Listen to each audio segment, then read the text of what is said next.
नमस्कार प्यारे बच्चों, हम कर रहे हैं 8वीं कक्षा का अध्याय नंबर 2 जिसकी एक्सरसाइज 2.4 आज हम करने जा रहे हैं।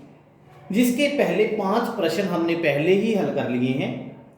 आज हम इसका प्रश्न हल करने जा रहे हैं। प्रश्न नंबर 6, क्वेश्चन नंबर 6।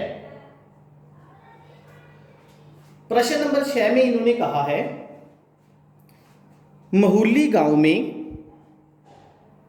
एक आयताकार भूखंड विद्यालय बनाने के लिए सुरक्षित है।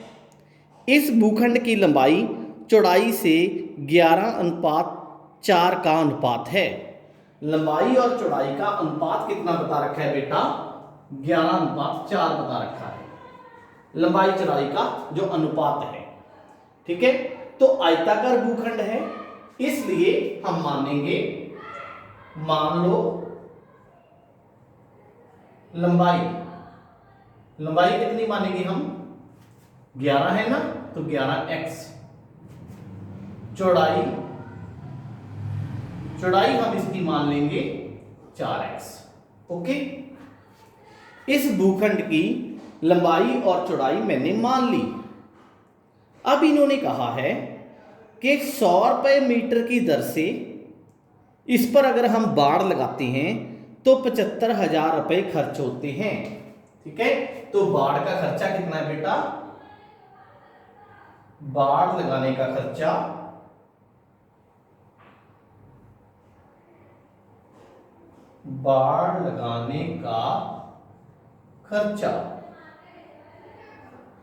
ठीक है, 100 रुपये मीटर के हिसाब से कितना आएगा? 75,000 रुपये। ये इसका खर्चा आएगा 100 रुपये मीटर के हिसाब से। ठीक, इसलिए कुल तार कितनी लगेगी बेटा? इस 75,000 को अगर मैं 100 से भाग दे दूं तो मेरे पास तार की लंबाई आ जाएगी। किसमें? मीटरों में। कट आउट कर दिया तो 750 मीटर ये मुझे तार चाहिए। ठीक है, दोबारा बताता हूं इस बात को। 100 रुपये मीटर के हिसाब से 75,000 रुपये खर्चा आता है। कुल तार कितनी लगेगी? फिर इस 75,000 को 100 से भाग दे दो आप, तो इतने मीटर तार हमें चाहिए। ठीक है, अब लंबाई और चौड़ाई हमें दोनों पता है, तो फिर परिमाप का क्या फॉर्मूला होता है? आयत का। ये हमारे पास एक आयताकार ग्राउंड है। ओके, परिमाप का फॉर्मूला होता है 2 गुना L प्लस B। L का मतलब होता है लंबाई और B का मतलब होता है चौड़ाई। परिमाप कितना है इसका? 750। 2 गुना L कितनी है? 11x। B कितनी है? 4x। तो फिर 750 बराबर में 2 गुना 11 प्लस 4 15x। तो 750 बराबर में 30x है ना। हमें चाहिए मान x का। x का मान कैसे आएगा? 750 को हम भाग दे देंगे किससे? 30 के। मैंने इसको इस साइड ले लिया, इसको इस साइड ले लिया। ठीक है, कट आउट करो, 0 से 0 कैंसिल। 3 के पहाड़े में 75, 25 पर। तो फिर x का मान कितना आ गया आपके पास? 25। अगर x का मान 25 है तो इसकी लंबाई कितनी हो जाएगी बेटा? 11 गुना 25। ठीक, क्योंकि 11x है हमारे पास, तो 11 गुना 25 कितना होता है? 25 चौका 100 होता है ना। ठीक है, अगर यहां 12 होता तो 300 आ जाता, तो कितना आ जाएगा फिर? 275 मीटर। फिर चौड़ाई कितनी आएगी? 4 गुना 25 कितनी आ जाएगी? 100 मीटर। ये हमारा आंसर आ गया। क्योंकि इन्होंने हमें पूछा था कि भूखंड का माप ज्ञात करें। तो हमने इसकी लंबाई और चौड़ाई को ज्ञात करना था, जो हमारे पास आ चुकी है। इसके बाद प्रश्न नंबर 7।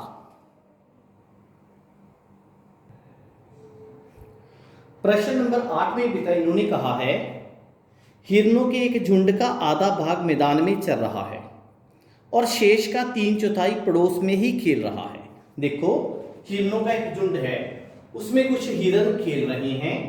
हम क्या मान लेंगे, मान लो हिरणों की संख्या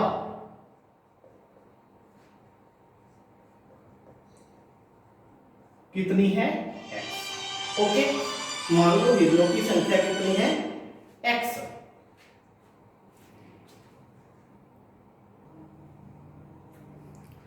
हिरणों की संख्या हमने मान ली x। उसके बाद इन्होंने कहा है कि झुंड का आधा भाग मैदान में चल रहा है। तो फिर मैदान में कितने हैं, मैदान में चल रहा, इसका आधा भाग, आधा कितना होगा बेटा, x बटा में 2। क्लियर। इसके बाद शेष का 3/4 पड़ोस में खेल रहा है। तो फिर पड़ोस में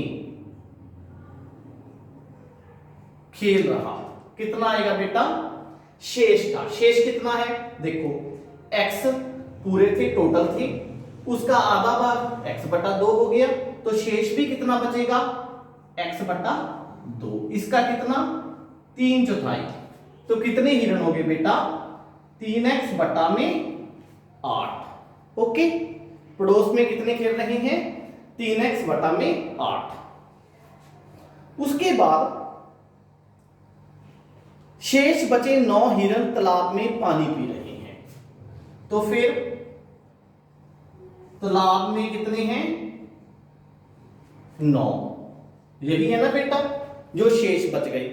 अब बताओ शेष कितने बचेंगे, ये तालाब वाले कितने हैं, टोटल हमारे पास थी x, ठीक है जी, x। इसमें से मैदान वाले माइनस कर दो, x बटे 2। फिर इसमें से पड़ोस वाले माइनस कर दो, 3x बटे 8। तो फिर बाकी जो बच गए वो कौन सी हैं, तालाब वाले। नहीं क्लियर हुई बात, दोबारा बताता हूं। इन्होंने कहा था हिरणों की टोटल संख्या हमने x मान ली, तो फिर मैदान में कितने चल रहे हैं, आधा भाग x बटा 2। पड़ोस में कितने खेल रहे हैं, जो शेष बचा, शेष x बटे 2 ही बच जाएगा ना, क्योंकि आधा x बटे 2 ही होता है, उसका 3/4, ये आ गए हमारे पास। बाकी इन्होंने कहा है तालाब में खेल रहे हैं, तो फिर तालाब वाले कौन से होंगे, टोटल संख्या में से मैदान वाले और पड़ोस वाले माइनस कर दो, तो फिर ये बाकी जो बच जाएंगे वो तालाब वाले आ जाएंगे। क्लियर। अब इसका हमने हल करना है, कैसे हल करोगे आप, इनके नीचे लगा लो 1, 2 और 8 का एलसीएम कितना आएगा, 8 ही आ जाएगा। ओके, 1 के पहाड़े में 8 कितने पे जाता है, 8 पे। 2 के पहाड़े में 8, 4 पे। 8 के पहाड़े में 8, 1 पे। 1 के पहाड़े में 8, 8 पे। ठीक, अब इनको करो आप गुना यहां पे। ठीक, गुना करने पर क्या आएगा, 8x minus 4x minus 3x बराबर में 9। क्लियर हुई बात। अब मैंने आपको एक बात बताई थी, सॉरी एक गलती होगी मेरे से, यहां बराबर में 8 गुना 9 कितना होता है बेटा, 72। अब मैंने आपको एक बात बताई थी कि जब हम इकट्ठा एलसीएम ले लेते हैं तो हम नीचे वाले एलसीएम को छोड़ देते हैं।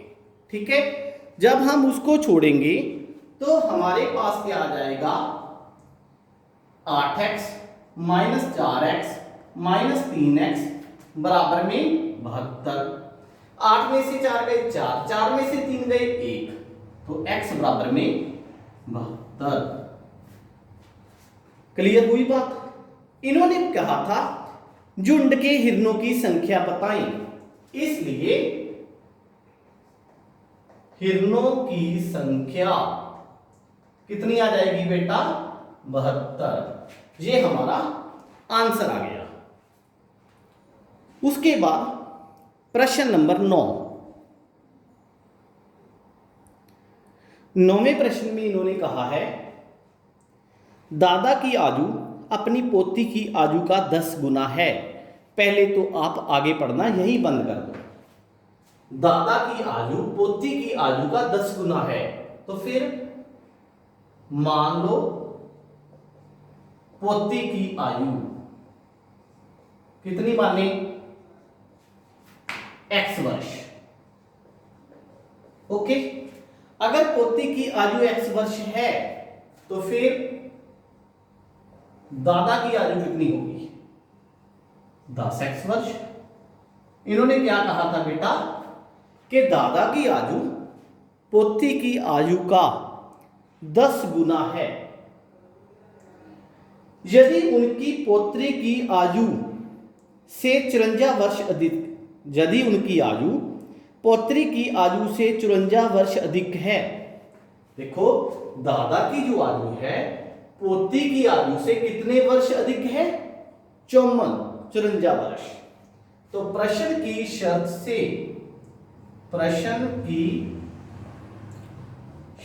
से दादा की आयु में से पौत्री की आयु को माइनस करते हैं तो आंसर 54 आता है। बिल्कुल सिंपल प्रश्न है। 10 में से एक x गया, 9x बराबर में 54। तो x का मान 54 बटा में 9, 9 छिका 54। x का मान कितना आ गया बेटा? 6। अगर x का मान 6 आया तो फिर पोती की आयु कितनी आ गई? 6 वर्ष। ठीक, फिर दादा की आयु कितनी हो जाएगी? दादा की आयु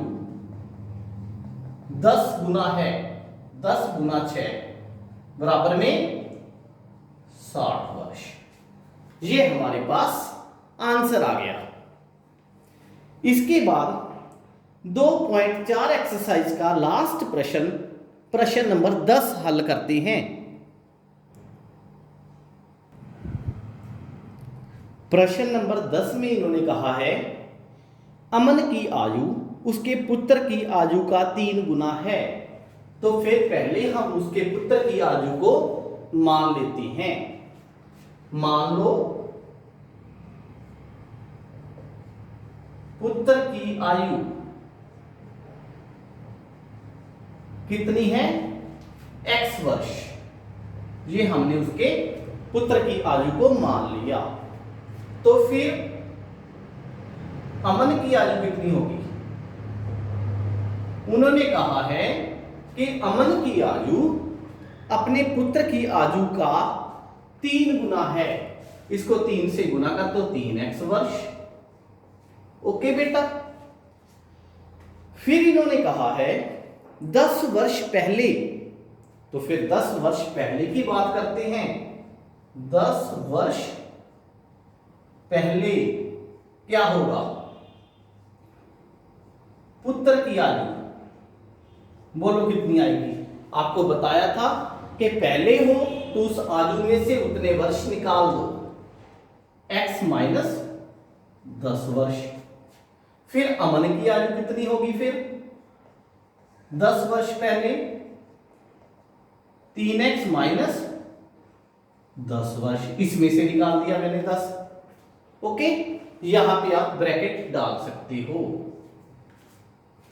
अब प्रश्न की शर्त क्या कहती है?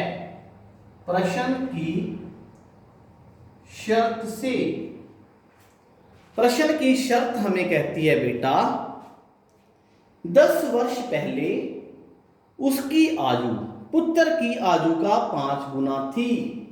अमन की जो आयु थी वो 5 गुना थी किसकी आयु का? पुत्र की आयु का। क्लियर हुई बात? करो हल। इसको हल करने का तरीका आपको पहले भी बताया है, दोनों से गुना हो जाएगा। तो 3x माइनस 10 बराबर में 5x माइनस 50। गलत कौन है? 3x अपनी जगह सही है, माइनस 50 अपनी जगह सही है, 5x गलत है, इस साइड आ गया, 10 माइनस का गलत है, उस साइड जाके प्लस का 10 बन गया। ओके, अब 3x में से 5x निकलती नहीं तो माइनस का 2x, 10 में से 50 नहीं निकलती तो माइनस का 40, माइनस से माइनस कट आउट हो गई। आपको पहले बता रखा है इसके बारे में। फिर x का मान कितना आएगा? 40/2, ये 2 कहां चला गया? नीचे आ गया, 2 20 40 होता है, x का मान आ गया 20। अगर x का मान 20 आया, इन्होंने पूछा क्या है? दोनों की वर्तमान आयु, ये वर्तमान आयु थी, इसलिए पुत्र की आयु कितनी है बेटा? 20, वहां भी x है, तो फिर 20 वर्ष। अमन की आयु कितनी है? 3x, 20 गुना में 3, 60 वर्ष। आंसर। ओके, उम्मीद करता हूं कि आपको ये एक्सरसाइज कंप्लीट समझ लग गई होगी। किसी भी प्रश्न के लिए, किसी भी डाउट के लिए मेरे YouTube के कमेंट बॉक्स में कमेंट करें, आपको आंसर मिलेगा। Thank you. बढ़िया लगी वीडियो तो अपने फ्रेंड्स के साथ, साथियों के साथ शेयर करें।